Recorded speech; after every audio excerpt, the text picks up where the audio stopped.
Cristiano Ronaldoning nega to'liq 90 daqiqa o'ynamasligining sababi juda oddiy, lekin bu sizni ajablantirishi mumkin.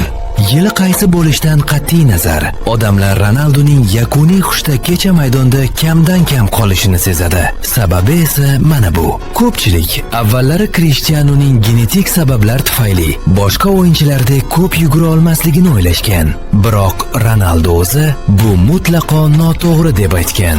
U butun maydonni butun o'yin davomida yugurishga to'liq qodir. Bir necha yil oldin u hatto buni g'alati tarzda isbotlagan. O'shandan beri biz Ronaldoning o'zini bunday qiynayotganini yana ko'rmadik. Hech bo'lmaganda omma oldida emas. Bu ehtimol uning 2 to'liq taym davomida tanaffus va almashtirishlarsiz bor kuchini sarflaganini ko'rgan birinchi va yagona holat bo'lgan. Ko'pchilik uning bugungi qisqa o'yinlarining asl sababi shunchaki